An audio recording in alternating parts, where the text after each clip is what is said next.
मां नर्मदा की पुण्य लहरों पर लहराते गाते मस्त निमाड़ अंचल की अपनी ही शान और पहचान है। यहाँ के भोले भाले ग्रामवासी सादा जीवन जीते हैं और मौज में रहते हैं। भक्ति और आस्था निमाड़ के जनजीवन का गहना है। देव दर्शन, मेले, मान्यता और भीलट देव की कृपा ही इनके लिए सर्वोपरि है। जय भीलट देव।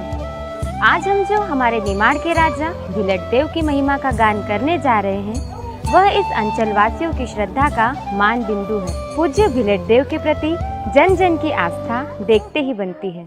परम पूज्य भीलट देव की पुण्य अवतरण कथा के बारे में कहा जाता है कि विक्रम संवत 1220 में इनका प्राकट्य मध्य प्रदेश के हरदा जिले के ग्राम रोलगांव में हुआ। बाबा भीलट देव के पिताश्री का नाम राणा रेलन एवं ममता माई माता का शुभ नाम मेदाबाई था। निमाड़ के ही प्रसिद्ध संत सिंगाजी की तरह ही आपका गवड़ी परिवार गो पालन कर जीवन यापन करता था।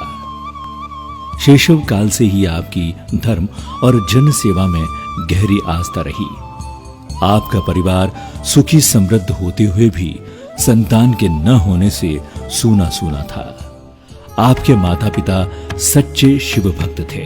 आस्थावान दंपत्ति की भक्ति साधना से प्रसन्न होकर एक दिन शिव जी ने दर्शन देकर वरदान मांगने को कहा। निसंतान राणा दंपत्ति की आंखें झरझर झरने लगी। भगवान से कहा, आप सर्व ज्ञाता हैं, हमारे निसंतान होने के इस कलंक को हे गंगाधर माँ गंगा की एक धारा से धो दीजिए। तब शिव जी बोले, हे भक्ति युगल, आपकी किस्मत में संतान सुख तो नहीं है, परंतु मेरे वरदान के फल स्वरूप एक तेजस्वी बालक का जन्म होगा। मगर दोनों आकुल हो बोले, मगर क्या भगवान? तब शिव जी बोले, वह आपके पास तब तक रहेगा जब तक मैं चाहूँगा। कल्याणकारी शिव जी का वचन कालांतर में फलित हुआ। शिव कृपा से यशस्वी कीर्तिमान शिव प्रसाद पूज्य भीलट देव का पुण्य अवतार हुआ। राणा रेलन जी और पत्नी संतान सुख भोगने लगे। समय चक्र अनवरत चलता रहा। संयोग से एक दिन भगवान शिव शंकर साधु वेश में राणा दंपत्ति की परीक्षा लेने आए। तब वे बालक रूपी बाबा भीलट देव को उठाकर अपने साथ चौरागढ़ धाम ले गए। इधर बालक को न पाकर दोनों आकुल व्याकुल भटकने लगे। तब आकाशवाणी के माध्यम से दयालु शिव जी ने कहा, अब आपको ये बालक नहीं मिल पाएगा, मगर आज से यह नागदेव आपकी सुरक्षा में रहेंगे। आज से आपका ये सुपुत्र नाग और मानव रूप में सर्वत्र पूजित होगा। चौरागढ़ धाम में जगत पिता शंकर एवं जगत माता पार्वती जी ने बालक को तंत्र मंत्र एवं जादू टोने की शिक्षा देकर महिमावंत कर दिया।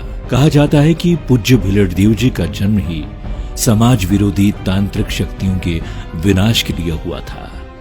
उस समय समूचे भारतवर्ष में तंत्रवाद अपने चरम पर था। माता पिता शिव गोरा से शिक्षित दीक्षित होकर पूज्य भीलट देव जी ने बंगाल जाने की सोची। तब बाबा भोलेनाथ एवं माता पार्वती ने उन्हें अपने साथ भैरव जी को भी ले जाने को कहा। दोनों भाई भीलट एवं भैरवान बंगाल का काला जादू देखने पहुँचे, क्योंकि उस समय तांत्रिक शक्तियों का प्रयोग बंगाल में अधिक होता था। बंगाल जाते समय उन्होंने अनेक तांत्रिकों का विनाश करते हुए भीलट देव बंगाल के काहरू नामक क्षेत्र में पहुंचे। वहां जाकर विख्यात तांत्रिक गंगा तेलन, नियालाल फकीर, लुणिया चमार, कुबरिया धोबी जैसे अनेक तांत्रिकों का विनाश किया एवं वहां के जो वर्तमान राजा गंधी हुआ करता था, उनकी कन्या जिसका नाम राजल था, उसके साथ बाबा भीलट देव जी का विवाह संपन्न हुआ। परम पूज्य भीलट देव जी की सफलता पर प्रसन्न होकर भगवान शिव जी ने उनसे कहा, तुम्हारे अवतरण को लेकर मेरा जो उद्देश्य था वह पूर्ण हुआ। बस अब तुम जन कल्याण और दीन दुखियों की पीड़ा हरने के लिए निमाड़ आंचल के सतपुड़ा पर्वत पर जाकर राज करो, जहाँ कलयुग में जाके तुम्हारे धाम की बड़ी ही महिमा होगी और कालांतर में यह स्थान नागलवाड़ी के नाम से प्रसिद्ध होगा। आज इस नागराज क्षेत्र में निमाड़ अंचल एवं महाराष्ट्र का खानदेश शामिल है। वर्तमान में पुण्य नागलवाड़ी धाम की शोभा देखते ही बनती है। संगमरमर के पत्थरों का नक्काशी द्वार, भव्य मनोरम विशाल मंदिर, सुंदर सभागृह, पूज्य गर्भगृह, ऊंचा घर एवं अनेक कक्ष, लहराती ध्वजा पताका, चमचमाते शिखर कलश, सैलानियों की आभद, जय जयकारों के गगन में संवेद स्वर यहाँ की महिमा और वैभव की कहानी कहते हैं। यहाँ आए प्रत्येक भक्त की मनोकामना अवश्य पूर्ण होती है।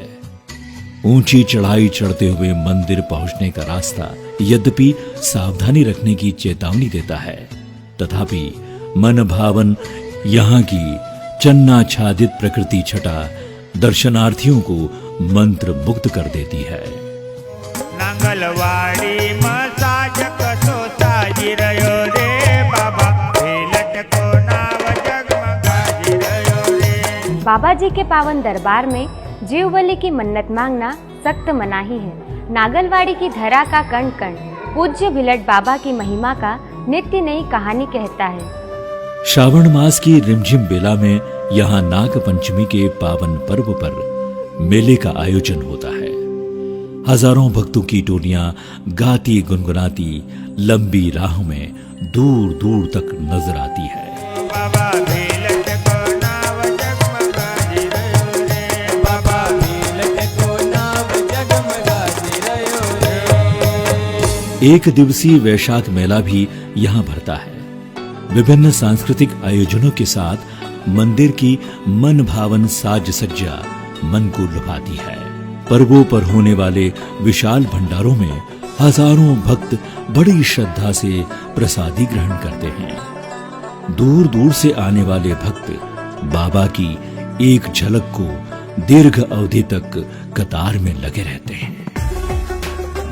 नागपंचमी, जन्माष्टमी, दीपावली, नाग दीपावली पर भी यहाँ श्रद्धालुओं की भारी भीड़ पहुँचती है। वर्ष प्रतिपदा पर भी हजारों की संख्या में यहाँ भक्त आशीष पाने एवं अपने शुभ कल्याण के लिए निमाड़ के राजा शिखरधाम नागलवाड़ी पहुँचते हैं। बाबा जी के भक्त अपनी श्रद्धा और विश्वास से यहाँ प्रतिदिन भंडारे का आयोजन करते हैं, जिसमें अपनी श्रद्धा से भंडारे के लिए दान राशि दी जाती है। बाबा भीलट विशेषकर निसंतानों की गोद शीघ्र हरी भरी करते हैं। ऐसे ही बाबा जी की ख्याति फैलने लगी। नागलवाड़ी शिखरधाम भिलट बाबा की महिमा काफी अपार है। हम यहाँ काफी सालों से आते रहे और मेरी बहुत श्रद्धा है इसमें। और यहाँ पर जो भी भक्त आता है उनकी सारी मनोकामना पूरी होती है। कोई भी खाली हाथ नहीं जाता है। हमारी भी सारी मनोकामना पूर्ण हुई है और यहाँ पर दिन प्रतिदिन भक्तों का भीड़ बढ़ती ही जा रही है। बहुत अच्छा, साक्षात बाबा है यहाँ। आज से 200 वर्ष पूर्व की घटना है कि एक किन्नर ने बाबा से जिद की कि आप महिलाओं को तो संतान देते हैं, मगर मुझ जैसे किन्नर को दे तब मैं आपको मानूंगा। बाबा के आशीर्वाद से उस किन्नर को भी गर्भ रहा एवं अंत में उसकी मृत्यु हो गई। तब से आज तक कोई भी किन्नर रात्रि के समय नागलवाड़ी में विश्राम नहीं करते हैं। यही प्रमाणित है। तो भक्तों, हमारी यह कथा आज यहीं समाप्त होती है। बाबा भिलट देव आप सभी को यश, कीर्ति और सुख समृद्धि प्रदान करें। तो बोलिए नागलवाड़ी वाले भिलट देव की जय।